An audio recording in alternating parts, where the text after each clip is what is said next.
you don't have a 3-point plan to actually fix it. Yep.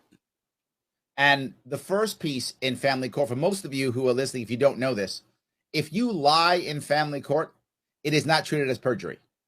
And that's the number one issue of all there are many problems. That isn't the only problem. There are many of them. But one of you have to fix a core problem is if you lie in court, it's not treated as perjury.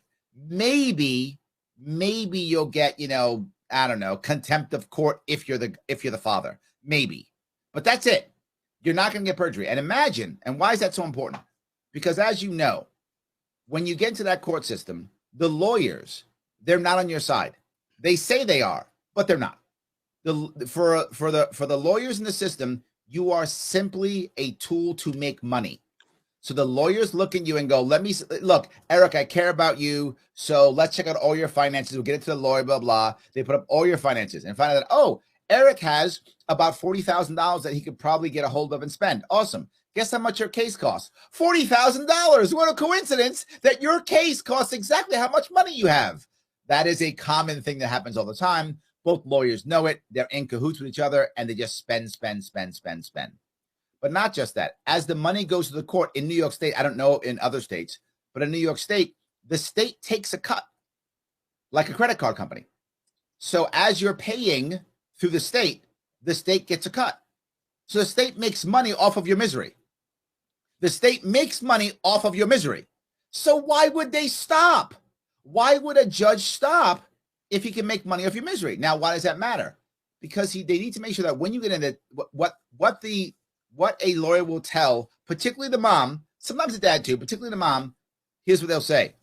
Hey, I'm not saying he hit you. All I'm saying is, if you say he hit you, you'll probably get the kids. That's what a lawyer does. The lawyer does not say to lie. The lawyer says, if this is true, you will get a benefit. I've watched this actually happen. And the woman goes, oh, is that right? Can I get in trouble? He goes, no. So she then lies. Well, since it's not perjury, he doesn't get in trouble. Not just that, she can now bring in mom or dad who always hated you. Now her mom or dad comes and goes, yeah, I saw, whatever. Then it's 3 months later. Proof, you never hit her. You never touched her. They were lying. Her punishment is nothing. The parents' punishment is nothing. The judge's punishment is nothing. You just literally lost your friendship. You got hammered in your social life. You have been trashed. You might have lost your job. You might have gone to jail for nothing. And there is no recompense whatsoever. Change one thing. Make lying in that court perjury. Now the attorney can't do that anymore. If the attorney tells you to do so, they have now just assisted in a felony. They will lose their license. You do that one time, you will see that the lawyers stop. They will stop encouraging you to lie. Not just that. If mom knows if she comes in and lies, she might go to jail for 30 days. She's not lying for her daughter anymore. That changes. All of the lying goes away by just saying it's perjury. That's a felony. You're going to jail if you do it. And an attorney, you're losing your license. Why is the lying so bad? You might go, well, Larry, it's two adults yelling at each other. Who cares?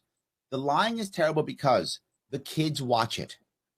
The kids see mom and dad, who was their image of a relationship, who was their image of motherhood and fatherhood, who was their image of being a good husband and a good wife, go from loving each other in their minds and loving their children to being vitriolic liars.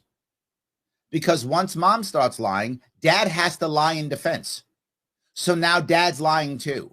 And the kids know it's all BS.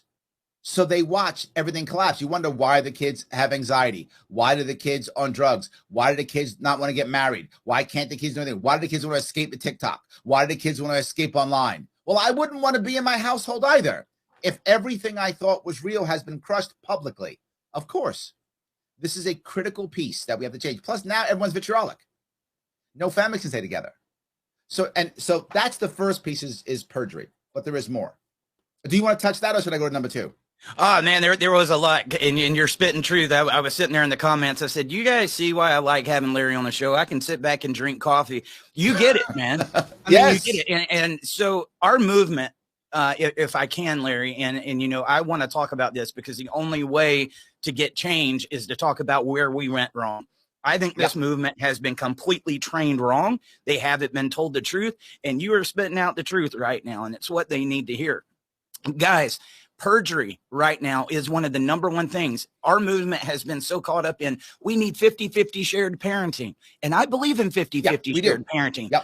50-50 shared parenting without consequences for false allegations just makes more false allegations. You have That's why I focus on perjury. Yes, you're right. And I want to be clear. I said up front, there are many issues, but the core has got to be that one first. Otherwise, all the rest don't matter. That's why you're totally, I'm sorry, I didn't mean to cut you off, but no, dude. Amen. You're totally correct.